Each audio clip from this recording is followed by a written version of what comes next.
Hello everyone and welcome to another conference. EA's one this time is up to the chopping board, you might say. I'm sadly not joined by anyone this time, but it's just me, and I'm going to be going over a few things with EA's conference. We'll be here for about 10-15 minutes or something like that. Hope you're ready. There'll be some footage in the background of games talking about and what's going on. There was a few things in EA that surprised me. It was pretty darn good. Although I feel that anything, the EA one was probably my most sort of meh conference so far. I mean, there's a couple more to go, but I actually feel that Microsoft even done better than EA this time. I mean, there was some big announcements, and a lot of people I know like these certain announcements. Just for me, there was nothing really for me personally. Anyway, first up we had, Need for Speed, which, to be honest, is probably the game of the show for me, that is. I mean, the amount of customization that went into is insane what you can do with it. There is so much you can go into.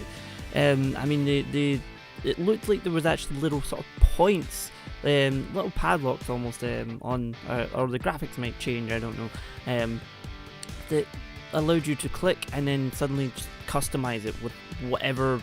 Because it looks like there's a deep customization in it, and you just change it, and then the model of the car was almost completely different from what you started with, which is really cool. A lot of people have been asking for this for a very, very long time, and it's good to see it back. It does appear to be, as they've said, it's pretty much a reboot, or soft reboot as like to call it, and kind of going back and, not saying it's Need for Speed Underground, but essentially is Need for Speed Underground with some extra, because they pretty much turned around and said, it's everything from Need for Speed we've learned, put into one. So hopefully take out all the bad stuff, put in all the good stuff. We hope.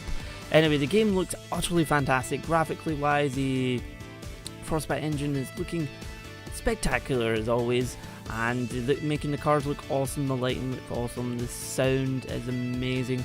And we got to see a good amount of gameplay for it, so I'm looking forward to that. It comes out this year, which is always nice to see. Another one that some people might know is a little game called Mass Effect Andromeda.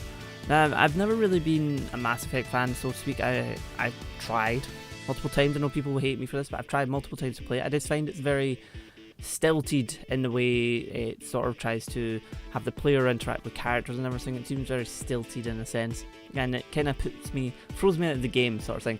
Mass Effect Andromeda, we just got like a teasery trailer thing. There was not much else said, just like, look, it's here.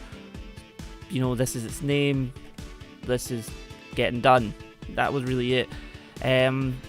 Moving on though, we did actually have Star Wars The Old Republic, Knights of the Fallen Empire. They put a lot into that. I'm not much of a Star Wars fan. I know a lot of people are, and probably going to be hunted for this, but hey, everybody has their own thing. I was more a Star Trek fan, so to speak, anyway. But the Knights of the Fallen Empire, this looked like, a good bad type thing going on. It's a proper big expansion for the MMO. No idea how well that MMO is actually doing, but hey, some people tell me it's a bit dying off, but never know, it might actually help. It might help. But hey, we had some Garden Warfare 2, which I like the additions to it. I really, really do. I mean, I actually played the first one through EA's Origin when it was doing that sort of 48-hour trial thing with games that they do now and again, and to be honest, I really did enjoy it. It's actually a bunch of fun. I played the original Plants vs Zombies. I lost count the amount of hours I put in and how many platforms I bought it on. But Garden Warfare 2 looked freaking awesome. They're adding some new additions to the mix, which is always fun. Keeps it a bit fresh, and they also announced they're going to do free content updates for the life of the game. How much of free content and how good the free content is remains to be seen, but it's a nice wee take, especially with EA and everything. Now, sadly, we had sports. I get EA has a lot of sports properties sort of things. They do a lot of stuff, but I am completely the most uninterested person in sports stuff ever. I also noticed it was kind of like the first time they've ever said football during the conference instead of just soccer, which was odd. But I really don't care about FIFA. I really don't care about any other sports games. I'm just like, meh, move on. It gave me time to just kind of work up some notes and stuff and do some videos.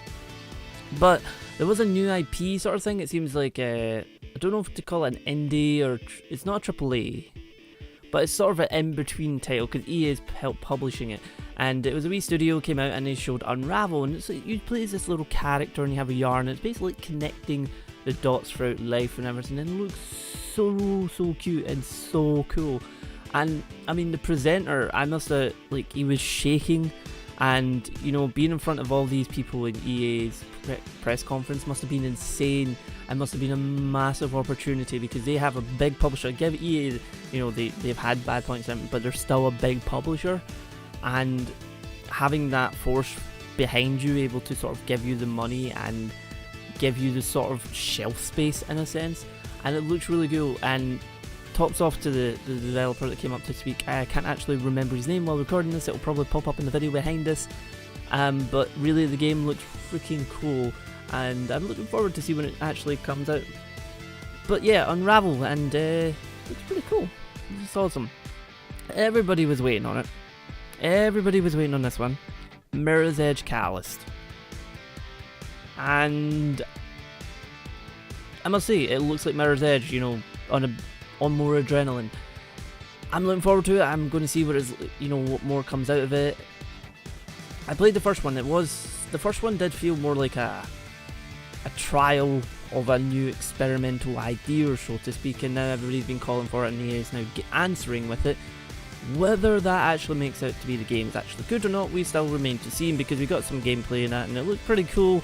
Looks, you know, just like what Mirror's Edge is meant to look like, but we'll soon see how that actually goes. Now, of course, there is some big things. We've covered Need for Speed, Mass Effect, you know, big things like that. And obviously there's nothing on the sports segment because I don't really like sports. I will say this was probably going to be a slightly shorter video than the other press conferences because there just wasn't that much that interested me. And it might just be me as a gamer. I don't have any interest in sports, and there was a good bit because they did bring up I can't remember, there was a rather sort of legendary sort of footballer himself. Had brought him up and he was speaking away and everything, that I just found it was like, I'm a bit bored. I don't really have anything interested, and I don't know if that kind of load, because they did start off with Need for Speed and then got into some new IPs and Andromeda, and of course they had Mirror's Edge and Garden Warfare. They also had a Minions game which looks freaking cool. And I have a feeling though it was mobile, but it actually looked like a properly good sort of Minions game going on, and you can build your own wee sort of Minions world, and it looks pretty cool. I did actually like the look of it. The big titan in the room, as I would like to say, is probably not to me. It doesn't appeal to me, guys. Please don't hate me. Please don't. Was Star Wars Battlefront coming from DICE, and everybody knew. The only thing I found slightly irritating was how EA went about the presentation of it. They were constantly throughout their conference overshadowing everything with the fact of going, don't worry, Battlefront's coming. Don't worry, it's going to be here. Don't worry, it's going to be at the end. And it was like, stop doing that. Show off your other IPs to give them the full look that they need, and you know, the full attention, rather than going, Star Wars is coming, Star Wars is coming. I get a lot of people looking forward to it, and I get it did look rather impressive.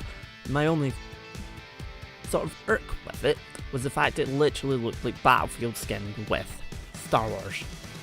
And I get it's using the Frostbite engine, and I get that it's, you know, it's DICE, and they do good guns good, they do sound good. I mean, the sound quality did sound phenomenal.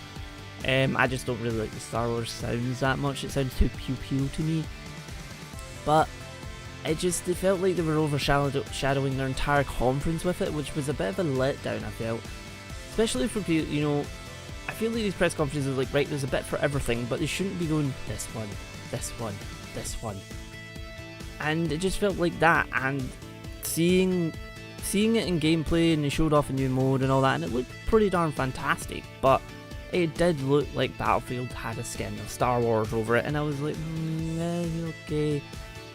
Even the way you run with the gun, even though it's a completely different weapon and a completely different sort of character, it just didn't really do it for me.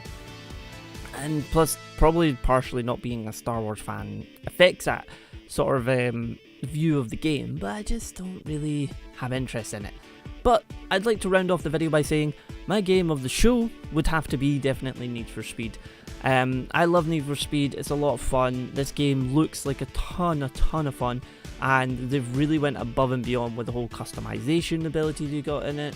It's releasing this year. It looks fantastic. It sounds fantastic. I just hope they don't screw it up, because we all know how badly EA can actually screw things up.